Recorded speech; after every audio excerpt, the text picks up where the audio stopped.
Terima kasih ya. Terima kasih. Tunggu yang lain ya nanti ya. Meanwhile tunggu yang lain, boleh nggak kita komplain soal RJ, Restoratif Justice, Egy Sujana dan Damai Hari Lubis. Oke, ini ada Bang Jagir, nanti saya tambahkan Bang ya.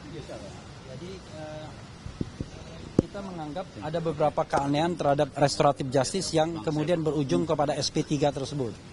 Intinya bukan kita ingin itu dicabut bagi Egy, silakan bagi Egy dan Damai menikmatinya. Kita juga tidak masalahkan dalam pengertian bahwa kita tidak ingin melakukan cara-cara yang sama. Tetapi ada beberapa catatan yang barangkali perlu kita garis bawahi. Nah, salah satunya adalah ancaman hukuman yang diberikan kepada klaster 1 itu juga di atas 5 tahun. 6 tahun kan untuk provokasi, untuk penghasutan pasal 160 KUHP, kemudian pasal 28 ayat 2 Undang-Undang ITE. Seharusnya berdasarkan ketentuan KUHP yang baru, Kitab Undang-Undang Hukum Acara Pidana yang baru, nggak bisa. Apalagi kemudian di sana dikatakan tidak boleh dilakukan dengan tipu daya, muslihat dan lain sebagainya. Karena kita melihat ini RJ-nya tidak genuine ini. Ini RJ-nya seolah-olah ada rekayasa tertentu. Nah, kita juga nanti mempermasalahkan yang terkait dengan kehadiran dua penyidik ke Solo, istimewa sekali. Ya kan? Memang kalau kita lihat RJ itu ada dua kemungkinan. RJ itu bisa inisiatif pihak pelapor atau pihak terlapor, ya. Tetapi bisa juga inisiatif penyidik dalam proses penyidikan. Tetapi yang nggak gitu-gitu amat lah sampai nganter ke Solo dan lain sebagainya. Nah, silakan Bang Jagir melengkapinya selengkap-lengkapnya. Karena beliau ini selain lawyer RRT juga seorang mediator yang sesungguhnya banyak bekerja di ranah ADR, Alternative Dispute Resolution. Sekalian. Oke.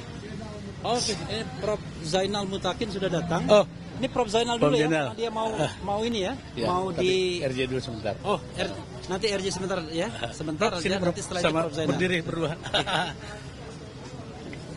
Ini Bang Refli, sehat alhamdulillah. Baik, saya lanjutkan ya, khusus topik restoratif justice atau mekanisme restoratif justice sesuai dengan aturan yang baru.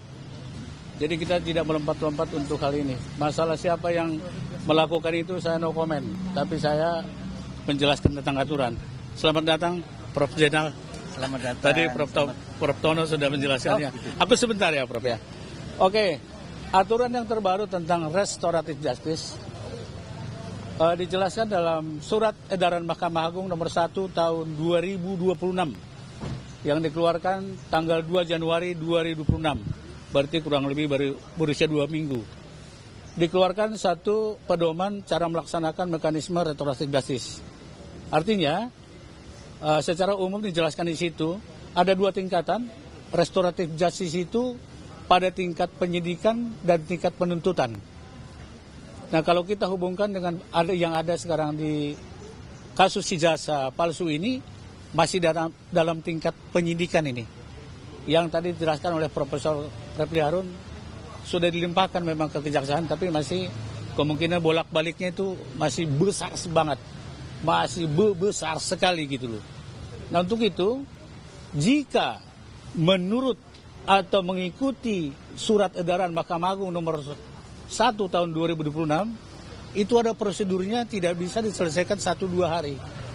Itu prosedurnya agak bukan panjang, tapi menuruti apa yang ada. Yang jelas, pertama adalah harus ada izin dari Ketua Pengadilan Negeri. Dan Ketua Pengadilan Negeri itu diberikan waktu 3 hari.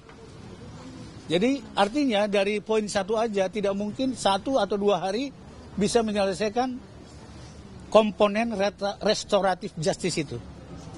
Kemudian syarat-syaratnya adalah harus ada perjanjian yang terbuka.